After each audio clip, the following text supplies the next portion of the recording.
सत श्री अकाल, नमस्कार, आदाब। मैं मीनाक्षी शर्मा दूरदर्शन देख रहे ਸਾਰੇ ਹੀ ਦਰਸ਼ਕਾਂ ਦਾ ਨਿੱਘਾ ਸਵਾਗਤ ਕਰਦੀ ਹਾਂ। ਲੈ ਕੇ ਹਾਜ਼ਰ ਹਾਂ ਇੱਕ ਵਾਰ ਫੇਰ ਤੋਂ ਤੁਹਾਡਾ ਪਸੰਦੀਦਾ ਪ੍ਰੋਗਰਾਮ ਘਰ-ਬਾਰ। ਜਿਵੇਂ ਕਿ ਤੁਸੀਂ ਜਾਣਦੇ ਹੀ ਹੋ ਕਿ ਇਸ ਪ੍ਰੋਗਰਾਮ ਵਿੱਚ ਅਸੀਂ ਬਹੁਤ ਹੀ ਲਾਭਦਾਇਕ ਵਿਸ਼ਿਆਂ ਨੂੰ ਲੈ ਕੇ ਤੁਹਾਡੇ ਅੱਗੇ ਹਾਜ਼ਰ ਹੁੰਨੇ ਹਾਂ ਤੇ ਤੁਹਾਨੂੰ ਭਰਪੂਰ ਜਾਣਕਾਰੀ ਉਪਲਬਧ ਕਰਾਉਂਦੇ ਹਾਂ। ਤੇ ਅੱਜ ਦਾ ਸਾਡਾ ਵਿਸ਼ੇ ਹੈ ਵਰਤਮਾਨ ਜੀਵਨ ਸ਼ੈਲੀ ਵਿੱਚ ਯੋਗ ਅਤੇ ਕਸਰਤ ਕਿੰਨੀ ਕੁ ਜ਼ਰੂਰੀ। ਤੇ ਇਸ ਵਿਸ਼ੇ ਉੱਪਰ ਚਰਚਾ ਕਰਨ ਲਈ ਸਾਡੇ ਸਟੂਡੀਓ ਵਿੱਚ ਸਾਡੇ ਐਕਸਪਰਟ ਮੌਜੂਦ ਨੇ। ਮੈਂ ਉਹਨਾਂ ਬਾਰੇ ਦੱਸ ਦਵਾਂ ਕਿ ਉਹ ਇੱਕ ਡੈਂਟਿਸਟ ਨੇ, ਕਾਸਮੈਟੋਲੋਜਿਸਟ ਨੇ। ਤੇ ਸਭ ਤੋਂ ਪਹਿਲਾਂ ਮੈਂ ਉਹਨਾਂ ਦਾ ਸਵਾਗਤ ਕਰਨਾ ਚਾਹਾਂਗੀ। ਡਾਕਟਰ ਮੀਨਲ ਜੀ, ਸਾਡੇ ਸਟੂਡੀਓ ਵਿੱਚ ਆਉਣ ਲਈ ਤੁਹਾਡਾ ਬਹੁਤ-ਬਹੁਤ ਸਵਾਗਤ ਹੈ। ਥੈਂਕ ਯੂ ਮੀਨਾਕਸ਼ੀ ਜੀ। ਤੇ ਡਾਕਟਰ ਮੀਨਲ ਜੀ, ਜਿਵੇਂ ਕਿ ਅੱਜ ਦਾ ਸਾਡਾ ਵਿਸ਼ਾ ਯੋਗ ਅਤੇ ਕਸਰਤ ਨੂੰ ਲੈ ਕੇ ਹੈ, ਤੇ ਮੈਂ ਚਾਹਾਂਗੀ ਕਿ ਸਭ ਤੋਂ ਪਹਿਲਾਂ ਤੁਸੀਂ ਸਾਡੇ ਦਰਸ਼ਕਾਂ ਨੂੰ ਦੱਸੋ ਕਿ ਯੋਗ ਕੀ ਹੈ। ਯੋਗ ਸਾਡੀ ਜਿਹੜਾ ਦਿਨਚਰਿਆ ਲਈ ਬਹੁਤ ਜ਼ਿਆਦਾ ਜ਼ਰੂਰੀ ਹੈ। ਉਹਨੂੰ ਆਪਾਂ ਕਿਸ ਤਰੀਕੇ ਦੇਖੀਦਾ, ਲੋਕ ਐਕਸਰਸਾਈਜ਼ ਤਾਂ ਕਰਦੇ ਨੇ, ਪਰ ਜਿਹੜਾ ਯੋਗ ਹੈ ਉਹਦੇ ਵਿੱਚ ਸਾਡੀ ਜਿਹੜੀ ਬਰੀਥਿੰਗ ਐਕਸਰਸਾਈਜ਼ ਹੈ ਉਹ ਸਾਡਾ ਜਿਹੜਾ ਕਾਰਿਆ ਹੈਗਾ ਨਾ, ਉਹ ਬਹੁਤ ਸਾਡੇ ਮਹੱਤਵ ਰੱਖਦਾ ਹੈ ਜੀ। ਖਾਲੀ ਉਹ ਅਸੀਂ ਬੋਡੀ ਐਕਸਰਸਾਈਜ਼ ਨਹੀਂ ਕਰਨੀ, ਅਸੀਂ ਉਹਦੇ ਵਿੱਚ ਆਪਣੀ ਬਰੀਥਿੰਗ ਐਕਸਰਸਾਈਜ਼ਸ ਤੇ ਜ਼ਿਆਦਾ ਧਿਆਨ ਦੇਣਾ, ਜਿਹਨੂੰ ਕਿ ਆਪਾਂ ਜਿਹੜਾ ਪ੍ਰੋਪਰ ਤਰੀਕਾ ਸਾਡਾ ਯੋਗਾ ਦਾ ਹੈ ਜੀ। ਸੋ ਇਹਦੇ ਵਿੱਚ ਸਾਡਾ ਕਰਮਾ ਯੋਗਾ ਆ ਜਾਂਦਾ ਹੈ, ਸਾਡਾ ਕਿਰਿਆ ਯੋਗਾ ਆ ਜਾਂਦਾ ਹੈ, ਸਾਡਾ ਧਿਆਨ ਯੋਗਾ ਆ ਜਾਂਦਾ ਹੈ, ਗਿਆਨ ਯੋਗਾ ਆ ਜਾਂਦਾ ਹੈ। ਤੇ ਯੋਗਾ ਜਿਹੜੇ ਹੈਗੇ ਨੇ ਉਹਨਾਂ ਦੇ ਕਈ ਟਾਈਪਸ ਆ ਜਾਂਦੇ ਨੇ, ਠੀਕ ਹੈ। ਜਿਹੜੀ ਕਿਰਿਆ ਯੋਗਾ ਹੈ ਉਹ ਸਾਡੀ એનર્ਜੀ ਨੂੰ ਗੇਨ ਕਰਦਾ ਹੈ। ਜਿਹੜਾ ਕਰਮਾ ਯੋਗਾ ਹੈ ਉਹ ਸਾਡੀ ਜਿੰਨੀ ਵੀ ਸਾਡੀ ਦਿਨਚਰਿਆ, ਜਿਹੜੀ ਸਾਡੀ ਐਕਟੀਵਿਟੀ ਹੈ, ਬਰੀਥਿੰਗ ਐਕਟੀਵਿਟੀ ਹੈ, ਉਹਨਾਂ ਨੂੰ ਦੇਖਦਾ ਹੈ। ਜਿਹੜਾ ਗਿਆਨ ਯੋਗਾ ਹੈ ਉਹ ਸਾਡੇ ਮਾਈਂਡ ਤੇ ਇੰਟੈਲੈਕਟ ਨੂੰ ਐਕਟਿਵ ਕਰਦਾ ਹੈ। ਸੋ ਇਹ ਜਿਹੜਾ ਓਵਰਆਲ ਡੈਫੀਨੇਸ਼ਨ ਯੋਗਾ ਦੀ ਹੈ ਜੀ। ਬਿਲਕੁਲ। ਤੇ ਡਾਕਟਰ ਸਾਹਿਬ, ਜੇ ਆਪਾਂ ਕਸਰਤ ਦੀ ਗੱਲ ਕਰੀਏ ਤਾਂ ਮੇਰੇ ਖਿਆਲ ਸਾਡੇ ਦਰਸ਼ਕ ਵੀ ਜਾਣਨਾ ਚਾਹਣਗੇ ਕਿ ਯੋਗਾ ਤੇ ਕਸਰਤ ਇਹ ਦੋਵੇਂ ਇੱਕ ਹੀ ਨਹੀਂ ਆ, ਦੋਨਾਂ ਦੇ ਵਿੱਚ ਕੁਝ ਅੰਤਰ ਹੈ। ਹਾਂ, ਨਹੀਂ, ਬਹੁਤ ਫਰਕ ਹੈ। ਹੁਣ ਯੋਗਾ ਲਈ ਤੁਹਾਨੂੰ ਕੀ ਚਾਹੀਦਾ ਹੈ? ਤੁਹਾਡਾ ਆਪਣਾ ਮਾਈਂਡ ਸੈਟ ਹੋਣਾ ਚਾਹੀਦਾ ਹੈ ਤੇ ਤੁਹਾਨੂੰ ਇੱਕ ਮੈਟ ਚਾਹੀਦਾ, ਇੱਕ ਓਪਨ ਏਰੀਆ ਚਾਹੀਦਾ ਹੈ। ਤੇ ਜਿਹੜਾ ਕਸਰਤ ਹੈ ਉਹਦੇ 'ਚ ਕਿੰਨੇ ਹੀ ਸਾਰੇ ਇਕਵਿਪਮੈਂਟਸ ਇਨਵੋਲਵਡ ਹੁੰਦੇ ਨੇ ਤੇ ਉਹ ਅੰਡਰ ਰੂਫ ਹੁੰਦਾ ਹੈ, ਓਪਨ ਏਰੀਆ ਨਹੀਂ ਹੁੰਦਾ। ਤੇ ਮੇਰੇ ਹਿਸਾਬ ਨਾਲ ਜਿਹੜਾ ਯੋਗਾ ਹੈ ਔਰ ਕਸਰਤ ਹੈ, ਦੋਨੋਂ ਬਹੁਤ ਹੀ ਅਲੱਗ ਤਰ੍ਹਾਂ ਦੀਆਂ ਦੋਨੋਂ ਐਕਟੀਵਿਟੀਜ਼ ਨੇ, ਪਰ ਫਾਇਦੇ ਦੋਨਾਂ ਦੇ ਨੇ, ਰਾਈਟ। ਤੇ ਜਿਹੜਾ ਯੋਗਾ ਹੈ ਉਹ ਆਪਾਂ ਓਪਨ ਏਰੀਆ 'ਚ ਕਰੀਏ ਔਰ ਆਪਾਂ ਖੁੱਲੀ ਹਵਾ 'ਚ ਕਰੀਏ ਤਾਂ ਕਿ ਸਾਨੂੰ ਨੇਚਰ ਦਾ ਵੀ ਫਾਇਦਾ ਮਿਲੇ ਤੇ ਸਾਨੂੰ ਸਾਡੇ ਅੰਦਰ ਬੋਡੀ ਦੇ ਵਿੱਚ ਅਸੀਂ ਆਪਣੀ એનર્ਜੀ ਗੇਨ ਕਰ ਰਹੇ ਹਾਂ ਥਰੂ ਯੋਗਾ, ਤੇ ਸਾਨੂੰ ਉਹਦਾ ਵੀ ਫਾਇਦਾ ਮਿਲੇ ਜੀ। ਬਿਲਕੁਲ ਡਾਕਟਰ ਸਾਹਿਬ, ਇਹ ਤਾਂ ਹੋਇਆ ਯੋਗਾ ਤੇ ਕਸਰਤ ਤੋਂ ਸਾਡਾ ਜੋ ਮੀਨਿੰਗ ਹੋ ਗਿਆ ਹੈ ਨਾ, ਮਤਲਬ ਹੋ ਗਿਆ।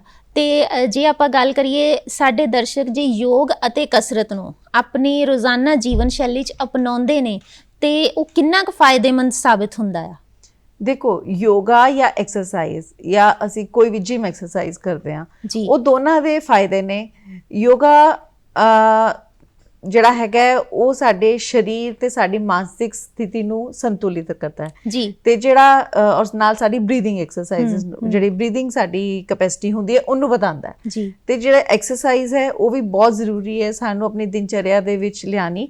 ਉਹਦੇ ਨਾਲ ਸਾਡੇ ਜਿਹੜੇ ਫ੍ਰੀ ਰੈਡੀਕਲਸ ਨੇ ਸਾਡੇ ਬੋਡੀ ਦੇ, ਉਹ ਸਾਡੇ ਵੱਧ ਤੋਂ ਵੱਧ ਬਣਦੇ ਨੇ। ਸਾਡੀ ਬੋਡੀ ਦੇ ਵਿੱਚ ਆਕਸੀਜਨ ਲੈਵਲ ਵੱਧ ਤੋਂ ਵੱਧ ਇਨਕਰੀਜ਼ ਹੁੰਦਾ ਹੈ। ਉਹਦੇ ਨਾਲ ਸਾਡੇ ਸਰੀਰ ਦੇ ਵਿੱਚ ਜੋ ਵੀ ਬਿਮਾਰੀਆਂ ਦੇ ਨਾਲ ਲੜਨ ਦੀ ਸ਼ਮਤਾ ਹੈ ਉਹ ਵੱਧਦੀ ਹੈ। ਜਿਹੜੇ ਵੀ ਸਾਡੇ ਬੀ ਸੈਲਸ, ਟੀ ਸੈਲਸ, ਜਿਹੜੇ ਵੀ ਸਾਡੇ ਇਨਫੈਕਸ਼ਨਸ ਦੇ ਨਾਲ ਲੜਨ ਵਾਲੇ ਸੈਲਸ ਹੁੰਦੇ ਨੇ, ਉਹਨਾਂ ਦੀ ਜਿਹੜੀ ਫਾਰਮੇਸ਼ਨ ਹੁੰਦੀ ਹੈ, ਉਹਨਾਂ ਦੀ ਜਿਹੜੀ ਬਣਾਵਟ ਹੁੰਦੀ ਹੈ ਉਹ ਹੋਰ ਜ਼ਿਆਦਾ ਵੱਧਦੀ ਹੈ। ਉਹਦੇ ਨਾਲ ਸਾਡਾ ਸਰੀਰ ਜਿਹੜਾ ਕੀ ਹੈ ਉਹ ਡਿਜ਼ੀਜ਼ ਫ੍ਰੀ ਰਹਿੰਦਾ ਹੈ, ਬਿਮਾਰੀਆਂ ਤੋਂ ਦੂਰ ਰਹਿੰਦਾ ਹੈ। ਤੇ ਇਹ ਸਾਡੀ ਦਿਨਚਰਿਆ ਦਾ ਪਾਰਟ ਜ਼ਰੂਰ ਹੋਣਾ ਚਾਹੀਦਾ ਹੈ। ਹਰ ਇੱਕ, ਮੈਂ ਤਾਂ ਕਹਾਂਗੀ ਹਰ ਇੱਕ ਇਨਸਾਨ ਨੂੰ, ਹਰ ਇੱਕ ਬੱਚੇ ਨੂੰ ਆਪਣੀ ਦਿਨਚਰਿਆ ਦੇ ਵਿੱਚ 10 ਤੋਂ 15 ਮਿੰਟ ਦੀ ਐਕਸਰਸਾਈਜ਼, ਜਿਹੜੀ ਕਿ ਸਾਡੇ ਸਰੀਰ ਲਈ ਬਹੁਤ ਜ਼ਰੂਰੀ ਹੈ, ਉਹ ਜ਼ਰੂਰ ਦੇਣੀ ਚਾਹੀਦੀ ਹੈ। ਖਾਲੀ ਖਾਣ ਪੀਣ ਵੱਲ ਆਪਾਂ ਧਿਆਨ ਨਹੀਂ ਦੇਣਾ ਆਪਣਾ, ਅਸੀਂ ਆਪਣੀ ਦਿਨਚਰਿਆ ਜਿਹੜੀ ਅਸੀਂ ਹੁਣ ਖਾ ਰਹੇ ਹਾਂ, ਹੁਣ ਅਸੀਂ ਉਹਨੂੰ ਚੀਜ਼ ਨੂੰ ਐਬਜ਼ੌਰਬ ਵੀ ਕਰਨਾ ਹੈ, ਅਸੀਂ ਚੀਜ਼ ਨੂੰ ਪਚਾਣਾ ਵੀ ਹੈ। ਉਹਨੇ ਬੈਠੇ ਬੈਠੇ ਤਾਂ ਪਚਣਾ ਨਹੀਂ, ਚਾਹੇ ਤੁਸੀਂ ਇੱਕ ਅਨਾਰ ਹੀ ਕਿਉਂ ਨਹੀਂ ਖਾਦਾ, ਇੱਕ ਸੇਬ ਕਿਉਂ ਨਹੀਂ ਖਾਦਾ। ਹੁਣ ਉਹਨੂੰ ਪਚਾਉਣ ਲਈ ਸਾਨੂੰ ਆਪਣੀ ਸਰੀਰ ਦੇ ਵਿੱਚ ਇੱਕ ਐਕਸਰਸਾਈਜ਼ ਜਾਂ ਇੱਕ ਸਾਨੂੰ ਇੱਕ ਊਰਜਾ ਪੈਦਾ ਕਰਨੀ ਹੈ ਕਿ ਜਿਹਦੇ ਨਾਲ ਕਿ ਉਸ ਚੀਜ਼ ਦੀ ਜਿਹੜੀ ਐਬਜ਼ੌਰਪਸ਼ਨ ਹੈ ਉਹ ਅੱਛੀ ਹੋਵੇ। ਉਹਦੇ ਨਾਲ ਹੀ ਸਾਡਾ ਜਿਹੜਾ ਬਲੱਡ ਫਲੋ ਹੈ, ਰਾਈਟ, ਉਹਦੀ ਇੰਪਰੂਵਮੈਂਟ ਹੁੰਦੀ ਹੈ। ਬਲੱਡ ਫਲੋ ਇੰਪਰੂਵ ਹੋਏਗਾ ਤੇ ਸਾਡੀ ਹੈਲਥ ਵੀ ਅੱਛੀ ਰਹੇਗੀ, ਸਾਡਾ ਹਾਰਟ ਜਿਹੜਾ ਕਿ 24 ਘੰਟੇ ਕੰਮ ਕਰ ਰਿਹਾ ਜੀ। ਉਹਦੇ ਉੱਤੇ ਵੀ ਪ੍ਰੈਸ਼ਰ ਘੱਟ ਆਏਗਾ, ਉਹਦਾ ਵੀ ਜਿਹੜਾ ਵਰਕਿੰਗ ਹੈ ਉਹ ਇੰਪਰੂਵ ਹੋਏਗੀ। ਉਹਦੇ ਨਾਲ ਸਾਡਾ ਓਵਰਆਲ ਹੈਲਥ ਬੈਨੀਫਿਟਸ ਬਹੁਤ ਜ਼ਿਆਦਾ ਵੱਧਦੇ ਹੈ। ਬਟ ਯੈਸ, ਹਰ ਮਸ਼ੀਨ ਜਿਹੜੀ ਹੈ ਉਹ ਕਿਤੇ ਨਾ ਕਿਤੇ ਆਪਣੀ ਸਰਵਿਸ ਮੰਗਦੀ ਹੈ ਜੀ। ਤੇ ਇਹ ਇੱਕ ਤਰ੍ਹਾਂ ਦਾ ਆਪਣੀ ਸਰੀਰ ਨੂੰ ਰੋਜ਼ ਦਾ 10 ਮਿੰਟ ਦਾ ਸਰਵਿਸ ਦੇਣ ਦਾ ਹੀ ਤਰੀਕਾ ਹੈ। ਜੀ ਜੀ ਜੀ, ਬਿਲਕੁਲ। ਡਾਕਟਰ ਸਾਹਿਬ, ਇਹ ਤਾਂ ਉਹੀ ਗੱਲ ਹੋ ਗਈ ਕਿ ਅਗਰ ਜਿਸ ਤਰ੍ਹਾਂ ਸਾਹ ਲੈਣਾ ਸਾਡੇ ਲਈ ਜ਼ਰੂਰੀ ਹੈ, ਉਸੇ ਤਰ੍ਹਾਂ ਸਰੀਰ ਨੂੰ ਯੋਗਾ ਅਤੇ ਕਸਰਤ ਇਹ ਦੇਣੀ ਵੀ ਜ਼ਰੂਰੀ ਹੈ। ਤੇ ਮੇਰਾ ਖਿਆਲ ਮੇਰੇ ਦਰਸ਼ਕ ਜਾਣਨਾ ਚਾਹਣਗੇ ਕਿ ਜੇ ਉਹ ਵਾਕਈ 'ਚ ਯੋਗਾ ਅਤੇ ਕਸਰਤ ਨੂੰ ਆਪਣੇ ਰੋਜ਼ਾਨਾ ਜੀਵਨ ਸ਼ੈਲੀ 'ਚ ਅਪਣਾਉਂਦੇ ਨੇ ਤੇ ਉਹ ਕਿਸ ਤਰ੍ਹਾਂ, ਮਤਲਬ ਜੋ ਉਹਨਾਂ ਦਾ ਰੋਜ਼ਾਨਾ ਖਾਣ ਪੀਣ ਹੈ, ਰਹਿਣ ਸਹਿਣ ਹੈ, ਕਿ ਉਸ ਵਿੱਚ ਵੀ ਉਹਨਾਂ ਨੂੰ ਬਦਲਾਵ ਕਰਨ ਦੀ ਲੋੜ ਹੈ? ਹਾਂਜੀ, ਬਿਲਕੁਲ। ਦੇਖੋ, ਇੱਕ ਤਾਂ ਸਾਡੀ ਜਿਹੜੀ ਦਿਨਚਰਿਆ ਹੈ ਉਹ ਸਾਡੀ ਸੂਰਜ ਦੀ ਰੋਸ਼ਨੀ ਜਿਹੜੀ ਆਪਾਂ ਗੇਨ ਕਰਨੀ ਹੈ ਜੀ, ਉਹ ਆਪਾਂ ਐ ਨਹੀਂ ਕਿ ਅਸੀਂ ਦੁਪਹਿਰ ਦੇ ਟਾਈਮ ਨੂੰ ਅਸੀਂ ਜਾ ਕੇ ਸੂਰਜ ਦੀ ਰੋਸ਼ਨੀ ਗੇਨ ਕਰ ਰਹੇ ਹਾਂ ਜੀ। ਉਹ ਜਿਹੜੀ ਅਸੀਂ ਨੈਚੁਰਲ એનર્ਜੀ, ਉਹ ਜਿਹੜਾ ਨੈਚੁਰਲ ਵਿਟਾਮਿਨ ਡੀ ਅਸੀਂ ਐਬਜ਼ੌਰਬ ਕਰਨਾ, ਉਹ ਸਾਡਾ ਪਹਿਲਾ ਸਟੈਪ ਹੀ ਉਹ ਹੁੰਦਾ ਹੈ ਕਿ ਅਸੀਂ ਉੱਠੀਏ, ਪਹਿਲੇ ਆਪਣਾ ਕੋਈ ਡੀਟੌਕਸ ਵਾਟਰ ਲੈ ਲਈਏ, ਜਿਹੜਾ ਕਿ ਚਾਹੇ ਕੋਈ ਸਬਜ਼ੀ ਦਾ ਜੂਸ, ਜਿਹੜਾ ਵਾਈਟ ਪੇਠਾ ਹੁੰਦਾ ਹੈ ਉਹਦਾ ਜਿਹੜਾ ਜੂਸ ਪੀਤਾ ਜਾਂਦਾ ਉਹ ਸਭ ਤੋਂ ਜ਼ਿਆਦਾ ਇਫੈਕਟਿਵ ਹੁੰਦਾ ਹੈ। ਉਹਦੇ ਵਿੱਚ ਤੁਸੀਂ ਕੋਈ ਐਡਿਟਿਵਸ ਨਹੀਂ ਪਾਣੇ, ਕੋਈ ਨਿੰਬੂ ਨਹੀਂ ਪਾਣਾ, ਕੁਛ ਨਹੀਂ ਪਾਣਾ, ਉਹਨੂੰ ਐਸ ਸੱਚ ਹੀ ਤੁਸੀਂ ਇਨਟੇਕ ਕਰਨਾ ਹੈ। ਜੇ ਉਹ ਅਵੇਲੇਬਲ ਨਹੀਂ ਹੈ ਤੇ ਕੋਈ ਕੋਕੋਨਟ ਵਾਟਰ ਲੈ ਸਕਦੇ ਹੈ, ਬਟ ਉਹ ਸ਼ੂਗਰ ਪੇਸ਼ੈਂਟਸ ਲਈ ਥੋੜਾ ਲਿਮਿਟਿਡ ਹੋ ਜਾਂਦਾ ਹੈ। ਤੇ ਬੈਟਰ ਹੈ ਜੇ ਵਾਈਟ ਪੇਠਾ ਕਿਤੇ ਅਰੇਂਜ ਹੋਵੇ, ਉਹਦਾ ਉਸ ਤੋਂ ਬੈਸਟ ਚੀਜ਼ ਕੋਈ ਨਹੀਂ ਹੈ। ਉਹ ਸਾਡੀ ਬਾਡੀ ਨੂੰ ਡੀਟੌਕਸੀਫਾਈ ਕਰ ਦਿੰਦਾ ਹੈ। ਸਾਡਾ ਫਰਸਟ ਸਟੈਪ ਹੋ ਗਿਆ। ਫਿਰ ਸਾਡਾ ਸੈਕੰਡ ਸਟੈਪ ਹੈ ਕਿ ਅਸੀਂ ਸੂਰਜ ਦੀ ਰੋਸ਼ਨੀ ਨੂੰ ਲੈ ਰਹੇ ਹਾਂ, ਗੇਨ ਕਰ ਰਹੇ ਹਾਂ, ਤੇ ਉਹ ਅਸੀਂ ਯੋਗਾ ਦੇ ਥਰੂ ਵੀ ਗੇਨ ਕਰ ਸਕਦੇ ਹਾਂ। ਜਦੋਂ ਅਸੀਂ ਸੂਰਜ 'ਚ ਬੈਠੇ ਹਾਂ, ਅਸੀਂ ਆਪਣੀ ਕੁਝ ਐਕਸਰਸਾਈਜ਼ਸ ਨਾਲ ਕਰ ਰਹੇ ਹਾਂ। ਪਲੱਸ ਜੇ ਤੁਸੀਂ ਥੋੜੇ ਜਿਹੀ ਵੀ ਤੁਹਾਡੀ ਬਾਡੀ ਹਲੇ ਵਾਰਮ ਅਪ ਨਹੀਂ ਹੈ, ਐਕਸਰਸਾਈਜ਼ ਨਹੀਂ ਕਰ ਸਕਦੇ, ਤੁਸੀਂ ਕੋਈ ਬੁੱਕ ਪੜ੍ਹ ਸਕਦੇ ਹੋ, ਬਟ ਤੁਸੀਂ ਐਟਲੀਸਟ ਉਹ ਸੂਰਜ ਦੀ ਜਿਹੜੀਆਂ ਕਿਰਨਾਂ ਹੈ ਉਹਨੂੰ ਐਬਜ਼ੌਰਬ ਕਰਨੀ ਹੈ। ਤੇ ਉਸ ਤੋਂ ਬਾਅਦ ਤੁਸੀਂ, ਇਹ ਤੁਹਾਡੀ ਦਿਨਚਰਿਆ ਦਾ ਪਹਿਲਾ ਸਟੈਪ ਜਿਹੜਾ ਤੁਸੀਂ ਆਪਣੀ ਲਾਈਫ 'ਚ ਚੇਂਜ ਕਰਨਾ ਹੈ। ਫਿਰ ਜੇ ਤੁਸੀਂ ਕੁਝ ਐਕਸਰਸਾਈਜ਼ਸ ਕਰ ਰਹੇ ਹੋ, ਉਹ ਵੀ ਤੁਹਾਡੀਆਂ ਐਕਸਰਸਾਈਜ਼ਸ ਬਹੁਤ ਐਗਰੈਸਿਵ ਨਹੀਂ ਇੱਕਦਮ ਹੋਣੀਆਂ ਚਾਹੀਦੀਆਂ। ਥੋੜਾ ਸਲੋ ਆਪਣੇ ਸਰੀਰ ਨੂੰ ਚਲਾਉਣਾ ਸ਼ੁਰੂ ਕਰਨਾ ਹੈ। ਇੱਕਦਮ ਵੀ ਨਹੀਂ ਕਿ ਮੈਂ 5 ਦਿਨਾਂ ਜਾਂ 6 ਦਿਨਾਂ 'ਚ ਮੈਂ ਫਿੱਟ ਹੋ ਜਾਣਾ ਹੈ। ਇਹ ਚੀਜ਼ ਹਮੇਸ਼ਾ ਟਾਈਮ ਲੈਂਦੀ ਹੈ, ਇਸ ਲਈ ਸਲੋਲੀ ਉਸ ਪ੍ਰੋਸੈਸ ਨੂੰ ਆਪਣੀ ਬਾਡੀ ਦੇ ਅੰਦਰ ਅਡੈਪਟ ਕਰਨਾ ਹੈ। ਤੇ ਜਦੋਂ ਤੁਸੀਂ ਅਡੈਪਟ ਕੀਤਾ, 3 ਤੋਂ 4 ਹਫ਼ਤਿਆਂ ਦੇ ਗੈਪ ਦੇ ਵਿੱਚ ਤੁਸੀਂ ਆਪਣੇ ਆਪ ਹੀ ਆਪਣੀ ਬਾਡੀ ਦੇ ਵਿੱਚ ਚੇਂਜਸ ਦੇਖਣੀ ਹੈ। ਠੀਕ ਹੈ। ਤੇ ਉਹ ਐਕਸਰਸਾਈਜ਼ ਦਾ ਜਿਹੜਾ ਅਸੀਂ 15 minute, half an hour after sun absorption ਅਸੀਂ ਉਹ ਯੂਜ਼ ਕੀਤਾ, ਉਹਨੂੰ ਅਸੀਂ ਸਹੀ ਤਰੀਕੇ ਕਰਨਾ ਹੈ, ਤਾਂ ਕਿ ਬਾਅਦ 'ਚ ਜੇ ਅਸੀਂ ਆਪਣਾ ਖਾਣ ਪਾਨ ਜਿਹੜਾ ਲੈਣਾ ਉਹ ਵੀ ਅਸੀਂ ਆਪਣਾ ਥੋੜਾ ਜਿਹਾ ਸੰਤੁਲਿਤ 'ਚ ਹੀ ਲੈਣਾ ਹੈ। ਕੋਈ ਅਸੀਂ ਇੱਕਦਮ ਨਹੀਂ ਖਾ ਲੈਣਾ, ਕਿਉਂਕਿ ਐਕਸਰਸਾਈਜ਼ ਕਰਨ ਤੋਂ ਬਾਅਦ ਸਾਡੀ ਬਾਡੀ ਦੇ ਵਿੱਚ એનર્ਜੀ ਬਹੁਤ ਜ਼ਿਆਦਾ ਹੁੰਦੀ ਹੈ। ਉਸ ਚੀਜ਼, ਉਹ ਐਕਟੀਵਿਟੀਜ਼ ਵੀ ਬਹੁਤ ਫਾਸਟ ਹੋ ਰਹੀਆਂ ਹੁੰਦੀਆਂ ਤੇ ਉਹ ਕਿਸੇ ਨੂੰ ਵੀ ਭੁੱਖ ਬਹੁਤ ਜ਼ਿਆਦਾ ਲੱਗਦੀ ਹੈ। ਤੇ ਇਹ ਨਹੀਂ ਕਿ ਤੁਸੀਂ ਇੱਕਦਮ ਬਹੁਤ ਜ਼ਿਆਦਾ ਚੀਜ਼ਾਂ ਖਾ ਲੈਣੀਆਂ। ਜੋ ਵੀ ਖਾਣਾ ਹੈ ਸੰਤੁਲਿਤ ਖਾਣਾ ਹੈ, ਔਰ ਜੋ ਵੀ ਤੁਸੀਂ ਆਹਾਰ ਲੈਣਾ ਉਹ ਤੁਹਾਡੀ ਬਾਡੀ ਦੇ ਹਿਸਾਬ ਨਾਲ ਹੀ ਹੋਣਾ ਚਾਹੀਦਾ ਹੈ। ਬਹੁਤ ਜ਼ਿਆਦਾ ਤਲਿਆ ਜਾਂ ਬਹੁਤ ਜ਼ਿਆਦਾ ਫਾਸਟ ਫੂਡ, ਇਹ ਸਭ ਚੀਜ਼ਾਂ ਨੂੰ ਫਿਰ ਵੀ ਅਵੋਇਡ ਕਰਨਾ ਹੀ ਹੈ, ਕਿਉਂਕਿ ਐਕਸਰਸਾਈਜ਼ ਦਾ ਆਪਣਾ ਕੰਮ ਹੈ, ਡਾਈਟ ਦਾ ਆਪਣਾ ਕੰਮ ਹੈ। 70% ਸਾਡੀ ਡਾਈਟ ਹੀ ਹੈ ਸਾਡੇ ਦਿਨਚਰਿਆ ਦੇ ਵਿੱਚ, ਜੋ ਸਾਡੇ ਸਰੀਰ ਨੂੰ ਚਲਾ ਰਹੀ ਹੈ। ਕੀ ਬਾਤ ਹੈ। ਡਾਕਟਰ ਸਾਹਿਬ, ਯੋਗ ਅਤੇ ਕਸਰਤ ਅੱਜ ਦਾ ਸਾਡਾ ਵਿਸ਼ਾ, ਤੇ ਮੇਰੇ ਖਿਆਲ ਮੇਰੇ ਦਰਸ਼ਕ ਬਹੁਤ ਹੀ ਰੋਚਕ ਭਾਵ ਦੇ ਨਾਲ ਇਹ ਜਾਣਕਾਰੀ ਲੈ ਰਹੇ ਹੋਣਗੇ। ਅੱਜ ਕੱਲ੍ਹ ਗਰਮੀਆਂ ਦਾ ਮੌਸਮ ਚੱਲ ਰਿਹਾ ਹੈ ਤੇ ਉਸ ਵਿੱਚ ਜ਼ਿਆਦਾਤਰ ਅਸੀਂ ਲੋਕ ਆਪਣੇ ਏਅਰ ਕੰਡੀਸ਼ਨ 'ਚ ਰਹਿੰਦੇ ਹਾਂ, ਘਰੋਂ ਬਾਹਰ ਨਹੀਂ ਨਿਕਲਦੇ। ਤੇ ਉਸ ਵਿੱਚ ਤੁਸੀਂ ਸਾਡੇ ਦਰਸ਼ਕਾਂ ਨੂੰ ਕੀ ਜਾਣਕਾਰੀ ਦੇਣਾ ਚਾਹੋਗੇ, ਜੇ ਅਸੀਂ ਯੋਗ ਅਤੇ ਕਸਰਤ ਕਰਦੇ ਹਾਂ ਤੇ ਗਰਮੀਆਂ ਦੇ ਵਿੱਚ ਸਾਨੂੰ ਕਿਸ ਚੀਜ਼ ਦਾ ਧਿਆਨ ਰੱਖਣਾ ਚਾਹੀਦਾ ਹੈ? ਹਾਂਜੀ, ਗਰਮੀਆਂ 'ਚ ਸਾਡਾ ਜਿਹੜਾ ਵਾਟਰ ਇਨਟੇਕ ਹੈ, ਪਾਣੀ ਪੀਣਾ, ਉਹਦਾ ਸਾਡੀ ਵਰਤੋਂ ਰੈਗੂਲਰ ਰਹਿਣੀ ਚਾਹੀਦੀ ਹੈ। ਉਹ ਸਾਨੂੰ, ਸਾਡੇ ਜੋ ਵੀ 4 to 5 ਲੀਟਰਸ ਵਾਟਰ ਹੈ ਉਹ ਸਾਡਾ ਰੈਗੂਲਰ ਹੋਣਾ ਚਾਹੀਦਾ ਹੈ। ਔਰ ਜੋ ਵੀ ਅਸੀਂ ਜੂਸਿਸ ਲੈ ਰਹੇ ਹਾਂ, ਠੀਕ ਹੈ, ਉਹ ਬਹੁਤ ਜ਼ਿਆਦਾ ਠੰਡੇ, ਬਹੁਤ ਜ਼ਿਆਦਾ ਬਰਫ਼ ਵਾਲੇ ਨਹੀਂ ਹੋਣੇ ਚਾਹੀਦੇ, ਰੂਮ ਟੈਂਪਰੇਚਰ 'ਚ ਹੋਣੇ ਚਾਹੀਦੇ। ਠੀਕ ਹੈ। ਤੇ ਜਿਹੜਾ ਹੁਣ ਗਰਮੀਆਂ 'ਚ ਐਕਸਰਸਾਈਜ਼ਸ ਹੈ ਉਹ ਥੋੜ੍ਹੀਆਂ ਜਿਹੀਆਂ ਤੁਸੀਂ ਨਾਰਮਲ ਵੀ ਕਰ ਲਓ, ਕਿਉਂਕਿ ਨੈਚੁਰਲੀ ਹੀ ਸਾਡੀ ਬਾਡੀ ਤੋਂ ਪਸੀਨਾ ਨਿਕਲ ਰਿਹਾ ਹੈ। ਤੇ ਜੇ ਅਸੀਂ ਜ਼ਿਆਦਾ ਐਕਸਰਸਾਈਜ਼ ਕਰਾਂਗੇ, ਜ਼ਿਆਦਾ ਪਸੀਨਾ ਨਿਕਲੇਗਾ ਤੇ ਸਾਨੂੰ BP ਲੋ ਹੋਣ ਦੀ ਵੀ ਪ੍ਰੋਬਲਮ ਹੋ ਸਕਦੀ ਹੈ, ਬਾਡੀ ਸਾਡੀ ਡੀਹਾਈਡਰੇਟ ਜ਼ਿਆਦਾ ਹੋ ਸਕਦੀ ਹੈ, ਤੇ ਸਾਨੂੰ ਜ਼ਿਆਦਾ ਪਾਣੀ ਪੀਣਾ ਪਏਗਾ, ਤੇ ਉਹਦੇ ਨਾਲ ਵੀ ਸਾਡੀ ਜਿਹੜਾ ਗਟ ਹੈ, ਸਾਡਾ ਜਿਹੜਾ ਡਾਈਜੈਸ਼ਨ ਹੈ ਉਹ ਡਿਸਟਰਬ ਹੋਏਗਾ। ਤੇ ਬੈਟਰ ਹੈ ਜੇ ਐਕਸਰਸਾਈਜ਼ ਤੁਸੀਂ ਲਿਮਿਟਿਡ ਕਰੋ, ਲੇਕਿਨ ਯੈਸ ਤੁਸੀਂ ਵਾਕ ਜ਼ਿਆਦਾ ਕਰੋ, ਆਪਣੀ ਗ੍ਰੀਨਰੀ ਨੂੰ ਇੰਜੋਏ ਕਰੋ, ਖੁੱਲੀ ਹਵਾ 'ਚ ਬੈਠੋ, ਉਹਦੇ 'ਚ ਯੋਗਾ ਕਰੋ। ਔਰ ਜਿਹੜਾ ਸਰਦੀਆਂ ਦੇ ਮੌਸਮ ਦੇ ਵਿੱਚ ਐਕਸਰਸਾਈਜ਼ ਹੁੰਦੀ ਹੈ ਉਹ ਥੋੜੀ ਐਗਰੈਸਿਵ ਕਰ ਸਕਦੇ ਹੋ। ਉਹਦੇ ਨਾਲ ਸਾਡੀ, ਕਿਉਂਕਿ ਆਲਰੇਡੀ ਅਸੀਂ ਸਰਦੀ ਦਾ ਮੌਸਮ ਹੈ, ਪਸੀਨਾ ਨਿਕਲ ਨਹੀਂ ਰਿਹਾ ਸਾਨੂੰ, ਜਿੰਨੀ ਅਸੀਂ ਹੈਵੀ ਐਕਸਰਸਾਈਜ਼ ਕਰਾਂਗੇ ਉਹ ਸਰਦੀਆਂ ਲਈ ਜ਼ਿਆਦਾ ਫਾਇਦੇਮੰਦ ਹੁੰਦੀ ਹੈ। ਜੀ ਡਾਕਟਰ ਸਾਹਿਬ, ਜਦੋਂ ਅਗਰ ਅਸੀਂ ਉਮਰ ਦੀ ਗੱਲ ਕਰੀਏ ਤਾਂ ਜਿੱਦਾਂ ਬੁਢਾਪੇ ਦੀ ਗੱਲ ਕਰੀਏ ਹੈ ਨਾ, ਅਤੇ ਬਚਪਨ ਦੀ ਗੱਲ ਕਰੀਏ, ਅਤੇ ਦੋਨਾਂ ਵਿੱਚ ਜਿਹੜਾ ਸਾਡਾ ਯੋਗਾ ਅਤੇ ਕਸਰਤ ਹੈ ਉਹਨੂੰ ਕਰਨ ਦਾ ਕੋਈ ਤਰੀਕਾ ਵੱਖਰਾ ਹੋਏਗਾ ਕਿ ਜੋ ਬੱਚੇ ਕਰ ਰਹੇ ਨੇ ਐਕਸਰਸਾਈਜ਼ ਕੀ ਉਹੀ ਸਾਡੇ ਪੇਰੈਂਟਸ ਵੀ ਕਰ ਸਕਦੇ ਨੇ, ਸਾਡੇ ਮਾਤਾ ਪਿਤਾ ਵੀ ਕਰ ਸਕਦੇ ਨੇ? ਨਹੀਂ, ਦੇਖੋ ਫਰਕ ਹੁੰਦਾ ਹੈ, ਸਰੀਰ ਤੇ ਸਰੀਰ ਦਾ ਫਰਕ ਹੁੰਦਾ ਹੈ, ਠੀਕ ਹੈ। ਬੱਚੇ ਜਿਹੜੀਆਂ ਐਕਸਰਸਾਈਜ਼ ਕਰਦੇ ਨੇ ਉਹਨਾਂ 'ਚ ਮੋਰ એનર્ਜੀ ਇਨਵੋਲਵਡ ਹੁੰਦੀ ਹੈ, ਉਹ ਤਾਂ ਖੁਦ ਹੀ ਭੱਜ ਦੌੜ ਰਹੇ ਨੇ ਤੇ ਉਹਨਾਂ ਦੀ ਐਕਸਰਸਾਈਜ਼ ਤਾਂ ਹੋ ਹੀ ਰਹੀ ਹੈ। ਪਰ ਅੱਜ ਕੱਲ੍ਹ ਜਿਵੇਂ ਹਰ ਬੱਚਾ ਵੀ ਮੋਬਾਈਲ ਲੈ ਕੇ ਬੈਠਾ ਹੋਇਆ ਹੈ, ਇੱਕ ਸਟੈਗਨੈਂਟ ਲਾਈਫ ਹੋ ਚੁੱਕੀ ਹੈ, ਇੱਕ ਸੈਡੈਂਟਰੀ ਸਿਸਟਮ ਆ ਗਿਆ ਸਭ ਦੇ ਅੰਦਰ, ਤੇ ਇਸ ਲਈ ਬੱਚਿਆਂ ਲਈ ਵੀ ਹੁਣ ਐਕਸਰਸਾਈਜ਼ ਜਾਂ ਜਿਮ 'ਚ ਜਾਣਾ ਜਾਂ ਉੱਥੇ ਐਕਟੀਵਿਟੀਜ਼ ਆਪਣੀਆਂ ਕਰਨੀਆਂ ਜ਼ਰੂਰੀ ਹੋ ਗਈਆਂ। ਆਈ ਥਿੰਕ ਬੱਚਿਆਂ ਨੂੰ ਵੀ ਜਿਮ ਦੇ ਵੱਲ ਜਾਂ ਘਰ ਹੀ ਉਹਨਾਂ ਨੂੰ ਐਕਸਰਸਾਈਜ਼ ਦੀ ਟ੍ਰੇਨਿੰਗ ਦੇਣੀ ਚਾਹੀਦੀ ਹੈ, ਰਾਈਟ। ਰੋਜ਼ਾਨਾ ਉਹਨਾਂ ਨੂੰ ਵੀ 15-20 ਮਿੰਟ, ਸੋ ਦੈਟ ਉਹ ਵੀ ਆਪਣੇ ਮੋਬਾਈਲ ਜਾਂ ਆਪਣੀ ਜਿਹੜੀ ਵੀ ਟੀਵੀ ਦੇਖਣਾ ਰੈਗੂਲਰ ਦੇਖਣਾ ਉਸ ਤੋਂ ਉੱਠ ਕੇ ਆਪਣਾ ਇੱਕ ਐਕਟੀਵਿਟੀਜ਼ ਕਰਨ, ਖੇਲ ਕੂਦ 'ਚ ਉਹਨਾਂ ਨੂੰ ਇਨਵੋਲਵ ਕਰਨ। ਤੇ ਜੋ ਬੱਚਿਆਂ ਦੀ ਐਕਸਰਸਾਈਜ਼ਸ ਹੈ ਉਹ ਹੁੰਦੀ ਹੈ ਅਸੀਂ ਉਹਨਾਂ ਦੀ ਕੱਦ ਕਾਠ ਲਈ ਜਾਂ ਉਹਨਾਂ ਲਈ ਮੋਰ એનર્ਜੀ ਗੇਨ ਕਰਨ ਲਈ, ਉਹਨਾਂ ਦੀ ਹੱਡੀਆਂ ਦੀ ਮਜ਼ਬੂਤੀ ਦੇ ਲਈ, ਠੀਕ ਹੈ। ਤੇ ਜਿਹੜੀ ਵੱਡਿਆਂ ਦੀ ਐਕਸਰਸਾਈਜ਼ ਹੁੰਦੀ ਹੈ ਉਹ ਥੋੜੀ ਬਰੀਥਿੰਗ ਸਿਸਟਮ ਸਾਡਾ ਇੰਪਰੂਵ ਕਰਨ ਲਈ, ਨੈਚੁਰਲੀ ਉਹਨਾਂ ਦੇ ਵਿੱਚ ਵੀ ਸਾਨੂੰ ਇਹ ਹੁੰਦਾ ਕਿ ਉਹਨਾਂ ਦੇ ਵੀ ਹੱਡੀਆਂ ਮਜ਼ਬੂਤ ਰਹਿਣ, ਉਹਦੇ ਹਿਸਾਬ ਨਾਲ ਉਹਨਾਂ ਦੀ ਸਟਰੈਚਿੰਗ ਔਰ ਮੂਵਮੈਂਟਸ ਬੋਡੀ ਦੀਆਂ ਬਣੀਆਂ ਰਹਿਣ। ਪਰ ਥੋੜਾ ਜਿਹਾ ਫਰਕ ਹੈ, ਬਹੁਤ ਜ਼ਿਆਦਾ ਫਰਕ ਨਹੀਂ ਹੈ, ਕਿਉਂਕਿ ਬੱਚਿਆਂ ਦੇ ਵਿੱਚ ਸਾਨੂੰ ਹਾਈਟ ਔਰ ਉਹਨਾਂ ਦੀ ਹੈਲਥ ਔਰ ਉਹਨਾਂ ਦਾ ਖਾਣ ਪਾਨ, ਕਿਉਂਕਿ ਬੱਚੇ ਮੋਸਟਲੀ ਫਾਸਟ ਫੂਡ ਦੇ ਵੱਲ ਜ਼ਿਆਦਾ ਧਿਆਨ ਦੇ ਰਹੇ ਨੇ, ਤੇ ਉਸ ਖਾਣ ਪਾਨ ਦੇ ਹਿਸਾਬ ਨਾਲ ਹੀ ਉਹਨਾਂ ਦੀਆਂ ਐਕਸਰਸਾਈਜ਼ਸ ਨੂੰ ਟ੍ਰੇਨ ਕੀਤਾ ਜਾਂਦਾ ਹੈ। ਜੀ ਡਾਕਟਰ ਸਾਹਿਬ, ਜਿੱਦਾਂ ਸਾਡੇ ਦਰਸ਼ਕਾਂ ਦੇ ਮਨ 'ਚ ਇਹ ਪ੍ਰਸ਼ਨ ਜ਼ਰੂਰ ਆਉਂਦਾ ਹੋਏਗਾ ਕਿ ਅੱਜ ਕੱਲ੍ਹ low blood pressure, high blood pressure, cervical, migraine ਇਹ ਤਕਰੀਬਨ ਆਮ ਹੀ ਸਾਰਿਆਂ ਦੇ ਵਿੱਚ ਦੇਖਣ ਨੂੰ ਮਿਲਦਾ ਹੈ, ਅਤੇ ਇਸ ਦੌਰਾਨ ਜੇ ਅਸੀਂ ਯੋਗਾ ਅਤੇ ਕਸਰਤ ਨੂੰ ਅਪਣਾਉਂਦੇ ਹਾਂ ਤਾਂ ਕੀ ਕੁਝ ਹਦਾਇਤਾਂ ਤੁਸੀਂ ਦੇਣਾ ਚਾਹੋਗੇ ਸਾਡੇ ਦਰਸ਼ਕਾਂ ਨੂੰ? ਹਾਂਜੀ, ਇੱਕ ਤਾਂ ਇਹ ਬਹੁਤ ਵੱਡਾ ਮਿਥ ਹੈ, ਲੋਕਾਂ ਨੂੰ ਲੱਗਦਾ ਕਿ ਨਹੀਂ ਮੇਰੇ ਦਾਦਾ ਜੀ ਨੂੰ ਬਲੱਡ ਪ੍ਰੈਸ਼ਰ ਸੀਗਾ ਤੇ ਮੈਨੂੰ ਵੀ ਹੈ, ਤੇ ਮੇਰੇ ਫਾਦਰ ਨੂੰ ਹੈ ਤੇ ਮੈਨੂੰ ਵੀ ਅੱਗੋਂ ਹੋਏਗਾ। ਇਹ ਚੀਜ਼ ਨਹੀਂ ਹੁੰਦੀ। ਬਲੱਡ ਪ੍ਰੈਸ਼ਰ ਕਿੱਥੋਂ ਹੈ? ਇਹ ਹੈਰੀਡਿਟਰੀ ਨਹੀਂ ਹੈ। ਹੈਰੀਡਿਟਰੀ ਕੀ ਹੈ? ਕਿਚਨ। ਜੋ ਸਾਡੇ ਫਾਦਰ ਲੋਕ ਖਾ ਰਹੇ ਜਾਂ ਜੋ ਪੇਰੈਂਟਸ ਖਾ ਰਹੇ ਉਹੀ ਬੱਚੇ ਅੱਗੇ ਖਾ ਰਹੇ ਨੇ। ਅਸੀਂ ਥੋੜਾ ਜਿਹਾ ਖਾਣ ਪਾਨ ਦੇ ਵਿੱਚ ਚੇਂਜ ਲੈ ਕੇ ਆਈਏ ਤੇ ਅਸੀਂ ਇਹਨਾਂ ਬਲੱਡ ਪ੍ਰੈਸ਼ਰ ਜਾਂ ਕੋਈ ਵੀ ਹੋਰ ਬਿਮਾਰੀ ਤੋਂ ਅਸੀਂ ਚੇਂਜ ਕਰ ਸਕਦੇ ਆਪਣੇ ਘਰ ਦੀ ਇਸ ਚੀਜ਼ ਨੂੰ। ਔਰ ਦੂਸਰਾ ਜਿਹੜਾ ਸਾਡਾ ਬਲੱਡ ਪ੍ਰੈਸ਼ਰ ਹੈ, it's not high blood pressure, ਇਹ ਹਾਈ ਫੂਡ ਪ੍ਰੈਸ਼ਰ ਹੈ। ਅਸੀਂ ਖਾਣ ਪੀਣ ਵੱਲ ਸਾਡਾ ਜ਼ਿਆਦਾ ਧਿਆਨ ਹੈ, ਉਹਨੂੰ ਪਚਾਉਣ ਵੱਲ ਜਾਂ ਉਹਨੂੰ ਇੱਕ ਊਰਜਾ ਵੱਲ ਧਿਆਨ ਸਾਡਾ ਘੱਟ ਹੈ, ਤੇ ਉਹ ਕਿ ਉੱਥੋਂ ਅਸੀਂ ਊਰਜਾ ਕਿੱਦਾਂ ਲੈਣੀ ਹੈ ਉਸ ਵੱਲ ਧਿਆਨ ਘੱਟ ਹੈ। ਤੇ ਇਟਸ ਬੈਟਰ ਹੈ ਕਿ ਇਹਨਾਂ ਚੀਜ਼ਾਂ ਥੋੜਾ ਜਿਹਾ ਲਾਈਫ ਸਟਾਈਲ ਚੇਂਜ ਕਰਨ ਨਾਲ, ਥੋੜਾ ਜਿਹਾ ਆਪਣਾ ਕੀ ਕਹਿੰਦੇ ਨੇ ਖਾਣ ਪਾਨ ਚੇਂਜ ਕਰਨ ਨਾਲ ਔਰ ਇਹੀ ਐਕਸਰਸਾਈਜ਼ ਜਾਂ ਯੋਗਾ ਨੂੰ ਅਪਣਾਉਣ ਨਾਲ ਅਸੀਂ ਆਪਣਾ ਕਾਫੀ ਹੱਦ ਤੱਕ ਬਲੱਡ ਪ੍ਰੈਸ਼ਰ ਉੱਤੇ ਕੰਟਰੋਲ ਪਾਇਆ ਜਾ ਸਕਦਾ ਹੈ। ਬਲੱਡ ਪ੍ਰੈਸ਼ਰ ਵੱਧਦਾ ਕਦੋਂ ਹੈ?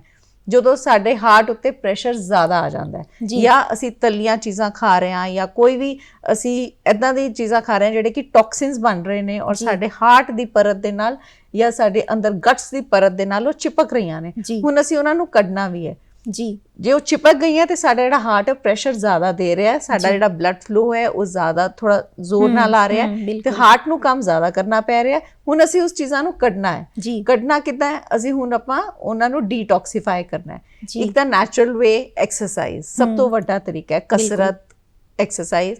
ਔਰ ਦੂਸਰਾ ਅਸੀਂ ਕੁਝ ਵੀ ਡੀਟੌਕਸ ਜਿਹੜਾ ਆਪਣਾ ਖਾਣ ਪਾਨ ਹੈ ਇਹਨਾਂ ਤੋਂ ਇਜਾਦ ਪਾਈਏ, ਜਿਹੜਾ ਤਲੀਆਂ ਚੀਜ਼ਾਂ ਤੋਂ ਘੱਟ, ਅਸੀਂ ਰॉ ਮਟੀਰੀਅਲ ਜ਼ਿਆਦਾ ਲਈਏ। ਅਸੀਂ ਜੇ ਚਾਵਲ, ਦਾਲ, ਇਹਨਾਂ ਚੀਜ਼ਾਂ ਨੂੰ ਕਿੱਦਾਂ ਮਿਕਸ ਕਰਕੇ ਖਾਣਾ ਉਹ ਚੀਜ਼ ਸਾਰੀ ਸਮਝੀਏ।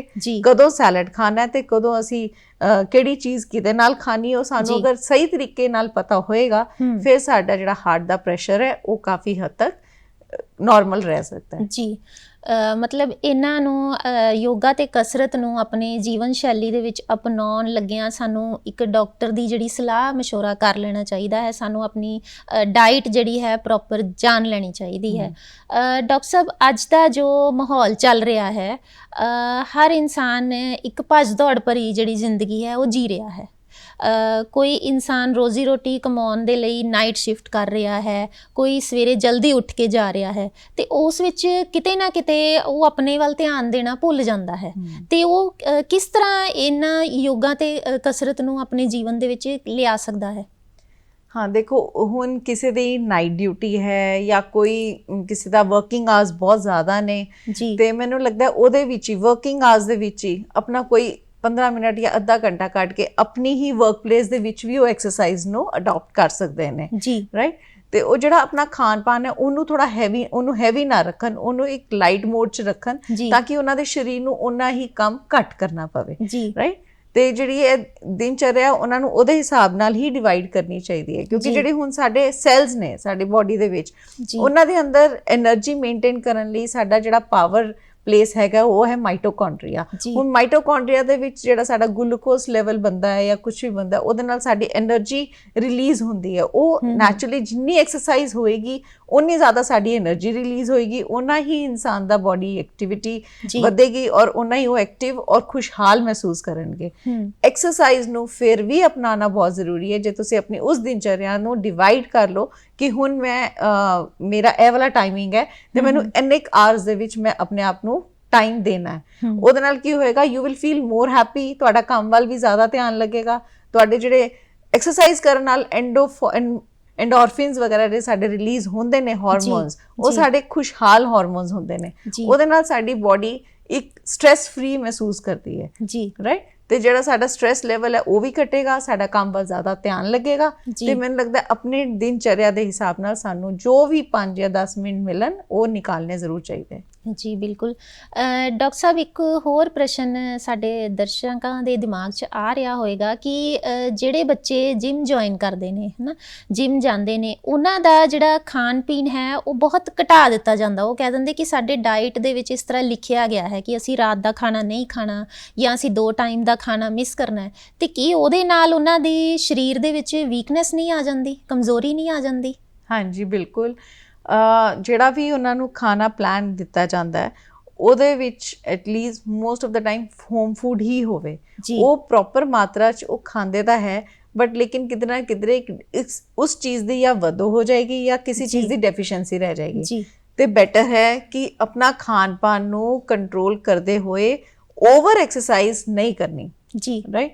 ਤੇ ਜਿਹੜੀ ਬੱਚਿਆਂ ਦਾ ਖਾਣ ਪਾਣ ਹੈ ਉਹ ਤਾਂ ਉਹਨਾਂ ਨੇ ਦੇਖੋ, ਜਿਨ੍ਹਾਂ ਨੇ ਮਸਲ ਬਿਲਡਅਪ ਕਰਨੀ ਹੈ, ਇਹ ਸਭ ਚੀਜ਼ਾਂ ਉਹਨਾਂ ਲਈ ਜ਼ਿਆਦਾ ਜ਼ਰੂਰੀ ਨੇ ਰਾਈਟ। ਉਹ ਵੀ ਫਿਰ ਕੀ ਹੁੰਦਾ ਨਾ, ਉਹ ਆਰਟੀਫਿਸ਼ੀਅਲ ਪ੍ਰੋਟੀਨਸ ਜਾਂ ਜਿਹੜੇ ਸਪਲੀਮੈਂਟਸ ਹੁੰਦੇ ਨੇ ਉਹਨਾਂ ਉੱਤੇ ਬਹੁਤ ਜ਼ਿਆਦਾ ਡਿਪੈਂਡ ਹੋ ਜਾਂਦੇ ਨੇ। ਤੇ ਜਿਹੜੇ ਸਾਡੇ ਪਲਾਂਟ ਫੂਡਸ ਨੇ ਜਾਂ ਸਾਨੂੰ ਜਿਹੜੇ ਕੁਦਰਤ ਨੇ ਖਾਣੇ ਦਿੱਤੇ ਨੇ ਉਹ ਉਹਨਾਂ ਵੱਲ ਧਿਆਨ ਨਹੀਂ ਦਿੰਦੇ।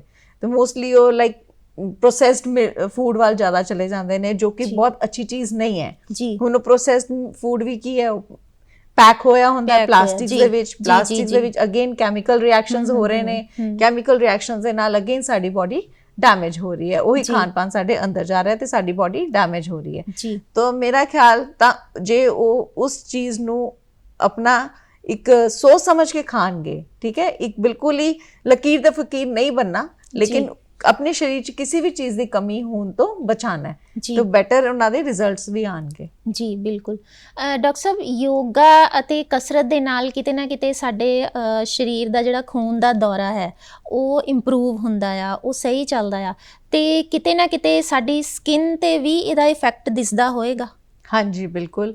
ਦੇਖੋ, ਸਾਡੀ ਜਿਹੜੀ ਚਮੜੀ ਹੈ ਉਹਦੇ ਉੱਤੇ ਫ੍ਰੀ ਰੈਡੀਕਲਸ ਹੁੰਦੇ ਨੇ, ਜਿਹੜਾ ਆਕਸੀਡੇਟਿਵ ਰਿਐਕਸ਼ਨ ਸਾਡੀ ਬੋਡੀ ਦੇ ਅੰਦਰ ਹੁੰਦੇ ਜਦੋਂ ਅਸੀਂ ਐਕਸਰਸਾਈਜ਼ ਕਰੀਦੀ ਹੈ ਤੇ ਸਾਡਾ ਆਕਸੀਜਨ ਲੈਵਲ ਵੱਧਦਾ ਹੈ। ਜਿਹੜੇ ਸਾਡੇ ਸੈਲਸ ਦੇ ਅੰਦਰ ਆਕਸੀਜਨ ਹੁੰਦੀ ਹੈ ਉਹ ਇਨਕਰੀਜ਼ ਹੁੰਦੀ ਹੈ ਤੇ ਉਹਦੇ ਨਾਲ ਜਿਹੜੇ ਸਾਡੇ ਫ੍ਰੀ ਰੈਡੀਕਲਸ ਨੇ ਉਹ ਇੰਪਰੂਵ ਹੁੰਦੇ ਨੇ, ਹੋਰ ਜ਼ਿਆਦਾ ਬਣਦੇ ਨੇ, ਤੇ ਉਹ ਸਾਡੀ ਜਿਹੜੀ ਤਵਚਾ ਨੂੰ ਹੈ ਹੋਰ ਚਾਰਮਿੰਗ ਲੁੱਕ ਦਿੰਦੇ ਨੇ।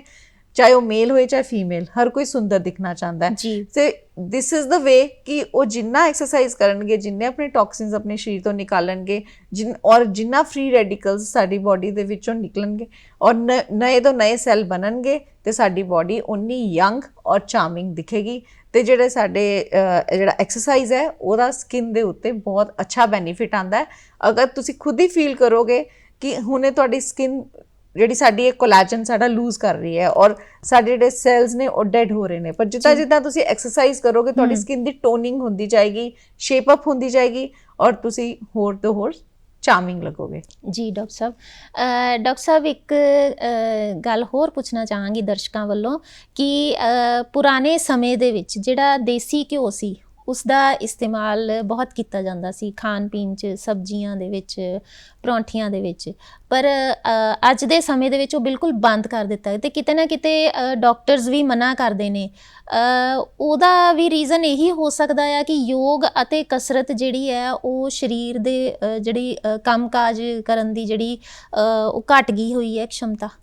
ਹਾਂ, ਨਹੀਂ ਦੇਖੋ, ਜਿਹੜਾ ਸਾਡੇ ਘਿਓ ਨੇ ਜਾਂ ਕੋਈ ਵੀ ਇੱਦਾਂ ਦੇ ਪਰਤ ਵਾਲੀ ਚੀਜ਼ ਹੈ, ਉਹ ਸਾਡੀ ਬੋਡੀ ਨੂੰ ਲੁਬਰੀਕੇਟ ਕਰਦੀ ਹੈ ਜੀ, ਰਾਈਟ। ਉਹ ਮੈਨੂੰ ਲੱਗਦਾ 1 ਚਮਚ ਘਿਓ ਦਾ ਰੋਜ਼ ਖਾ ਲੈਣਾ ਚਾਹੀਦਾ। ਉਹਦੇ ਨਾਲ ਸਾਡੀਆਂ ਹੱਡੀਆਂ ਦੇ ਜਿਹੜੇ ਜੁਆਇੰਟਸ ਨੇ ਉਹ ਵੀ ਲੁਬਰੀਕੇਟਡ ਰਹਿੰਦੇ ਨੇ, ਔਰ ਸਾਡੀ ਜਿਹੜੀ ਆਲਮੋਸਟ ਜਿਹੜੀ ਸਾਡਾ ਹਾਰਟ ਦੀ ਵਰਕਿੰਗ ਹੈ ਉਹ ਵੀ ਅੱਛੀ ਰਹਿੰਦੀ ਹੈ। ਉਹ ਇੱਕ ਅੱਛੀ ਚੀਜ਼ ਹੈ ਜਿਹੜੀ ਕਿ ਹੁਣ ਅੱਜ ਕੱਲ ਦੇ ਬੱਚੇ ਛੱਡਦੇ ਜਾ ਰਹੇ ਨੇ, ਔਰ ਮੋਰ ਟੂਵਰਡਸ ਮੇਯੋਨੇਜ਼ ਔਰ ਇਹਨਾਂ ਸਭ ਚੀਜ਼ਾਂ ਵੱਲ ਉਹਨਾਂ ਦਾ ਧਿਆਨ ਜਾ ਰਿਹਾ ਹੈ। ਜੋ ਦੇਖਣਗੇ ਕਿ ਮੇਯੋਨੇਜ਼ ਬੰਦੀ ਕਿੱਦਾਂ ਹੈ, ਬੱਚੇ ਖੁਦ ਹੀ ਛੱਡ ਦੇਣਗੇ। ਲੇਕਿਨ ਉਹਨਾਂ ਨੂੰ ਇਸ ਚੀਜ਼ ਦੀ ਨੌਲੇਜ ਹੋਣੀ ਚਾਹੀਦੀ ਹੈ ਕਿ ਸਾਡਾ ਜਿਹੜਾ ਘਿਓ ਬੈਟਰ ਸੀਗਾ, ਕਿ ਜਿਹੜਾ ਅੱਜ ਕੱਲ ਹੈ ਵੈਸਟਰਨ ਸਾਡਾ ਮੇਯੋਨੇਜ਼ ਹੈ, ਇਹ ਬੈਟਰ ਹੈ। ਠੀਕ ਹੈ ਨਾ, ਮੇਯੋਨੇਜ਼ ਨੂੰ ਤਾਂ ਬਿਲਕੁਲ ਰਿਫਾਈਨਡ ਆਇਲ ਨੂੰ ਹੋਰ ਚਰਨ ਕਰ ਕਰਕੇ ਉਹਦੇ ਤੋਂ ਥਰੂ ਤਿਆਰ ਕੀਤਾ ਜਾਂਦਾ ਹੈ। ਲੇਕਿਨ ਜਿਹੜਾ ਘਿਓ ਹੈ ਉਹ ਇੱਕ ਤਰ੍ਹਾਂ ਦਾ ਸਾਡਾ ਆਲਮੋਸਟ ਨੈਚੁਰਲ ਪ੍ਰੋਡਕਟ ਹੀ ਹੈ, ਜਿਹੜਾ ਸਾਡਾ ਕਿ ਸਾਨੂੰ ਉਹਦੇ ਵਿੱਚੋਂ ਬਹੁਤ ਅੱਛੇ ਬੈਨੀਫਿਟਸ ਮਿਲਦੇ ਨੇ ਘਿਓ ਦੇ ਵਿੱਚੋਂ। ਉਹ ਇੱਕ ਬੈਟਰ ਲੁਬਰੀਕੈਂਟ ਹੈ ਦੈਨ ਮੇਯੋਨੇਜ਼ ਜਾਂ ਕੋਈ ਹੋਰ ਵੀ ਕਰੀਮ ਦੇ ਫਾਰਮ 'ਚ ਅਸੀਂ ਲਈਏ। ਜੀ ਬਿਲਕੁਲ।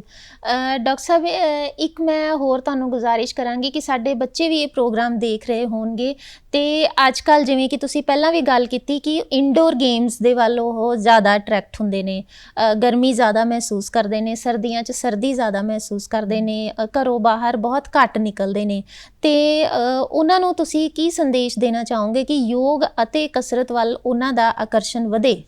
ਹਾਂਜੀ, ਬਿਲਕੁਲ।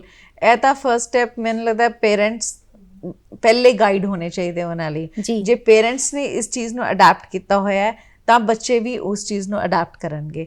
ਤਾਂ ਇਹ ਵਾਲੀ ਜਿਹੜੀ ਚੀਜ਼ ਹੈ, ਫਸਟ ਟੀਚਰਸ ਉਹਨਾਂ ਦੇ ਪੇਰੈਂਟਸ ਹੀ ਹੋਣੇ ਚਾਹੀਦੇ, ਕਿਉਂਕਿ ਉਹਨਾਂ ਦੀ ਵੀ ਹੈਲਥ ਉਨੀ ਇੰਪੋਰਟੈਂਟ ਹੈ ਜਿੰਨੀ ਬੱਚਿਆਂ ਦੀ। ਜੀ ਬਿਲਕੁਲ, ਰਾਈਟ। ਔਰ ਬੱਚਿਆਂ ਨੂੰ ਮੋਸਟਲੀ ਅਡੈਪਟ ਕਰਨੀਆਂ ਚਾਹੀਦੀਆਂ ਆਊਟਡੋਰ ਗੇਮਸ। ਆਊਟਡੋਰ ਗੇਮਸ ਦੇ ਵਿੱਚ ਉਹਨਾਂ ਨੂੰ ਫਿਰ ਬਹੁਤ ਓਵਰ ਐਕਸਰਸਾਈਜ਼ ਕਰਨ ਦਾ ਸੋਚਣ ਦੀ ਲੋੜ ਨਹੀਂ ਹੈ। ਫੁੱਟਬਾਲ ਖੇਲਣ, ਚਾਹੇ ਉਹ ਕ੍ਰਿਕਟ ਖੇਲਣ, ਕੁਛ ਵੀ ਭੱਜ ਦੌੜ ਵਾਲੀਆਂ ਜਿਹੜੀਆਂ ਐਕਟੀਵਿਟੀਜ਼ ਆ ਉਹ ਕਰਦੇ ਰਹਿਣਾ ਚਾਹੀਦਾ ਹੈ। ਠੀਕ ਹੈ, ਉਹਦੇ ਨਾਲ ਉਹਨਾਂ ਦੀ ਹੈਲਥ ਵੀ ਅੱਛੀ ਰਹੇਗੀ। ਨਹੀਂ ਤਾਂ ਸਿਡੈਂਟਰੀ ਲਾਈਫ ਦੇ ਵਿੱਚ ਉਹਨਾਂ ਨੂੰ ਬਿਮਾਰੀਆਂ ਦੀ ਪਕੜ ਜ਼ਿਆਦਾ ਹੋ ਜਾਏਗੀ। ਤੇ ਉਹ ਫਿਰ ਉਹਨਾਂ ਲਈ ਪੇਰੈਂਟਸ ਨੂੰ ਗਾਈਡ ਕਰਨਾ ਚਾਹੀਦਾ ਹੈ ਬੱਚਿਆਂ ਨੂੰ ਕਿ ਅੱਗੇ ਜਾ ਕੇ ਉਹਨਾਂ ਲਈ ਕੀ ਮੁਸ਼ਕਿਲਾਂ ਆ ਸਕਦੀਆਂ ਨੇ ਜੋ ਇਸ ਤਰ੍ਹਾਂ ਦੇ ਲਾਈਫ ਸਟਾਈਲ ਨੂੰ ਹੀ ਅਪਣਾਏ ਰੱਖਣਗੇ। ਜੀ ਬਿਲਕੁਲ। ਡਾਕਟਰ ਮੀਨਲ ਜੀ, ਤੁਸੀਂ ਸਾਡੇ ਸਟੂਡੀਓ ਦੇ ਵਿੱਚ ਆਏ ਤੇ ਯੋਗ ਅਤੇ ਕਸਰਤ ਨੂੰ ਲੈ ਕੇ ਬਹੁਤ ਹੀ ਲਾਭਦਾਇਕ ਜਿਹੜੀ ਜਾਣਕਾਰੀ ਸਾਡੇ ਦਰਸ਼ਕਾਂ ਨੂੰ ਦਿੱਤੀ। ਤੇ ਮੇਰਾ ਖਿਆਲ ਸਾਡੇ ਦਰਸ਼ਕ ਜੋ ਕਿ ਹਾਲੇ ਤੱਕ ਇਸ ਜਾਣਕਾਰੀ ਤੋਂ ਅਣਜਾਣ ਸੀ, ਹੁਣ ਜ਼ਰੂਰ ਯੋਗ ਅਤੇ ਕਸਰਤ ਨੂੰ ਆਪਣੇ ਜੀਵਨ ਸ਼ੈਲੀ 'ਚ ਅਪਣਾਉਣਗੇ, ਤੰਦਰੁਸਤ ਰਹਿਣਗੇ ਤੇ ਇੱਕ ਵਾਰ ਫੇਰ ਤੋਂ ਹਾਜ਼ਰ ਹੋਵਾਂਗੇ ਤੁਹਾਡੇ ਲਈ ਇੱਕ ਹੋਰ ਲਾਭਦਾਇਕ ਵਿਸ਼ਾ ਲੈ ਕੇ। ਉਦੋਂ ਤੱਕ ਨਮਸਕਾਰ।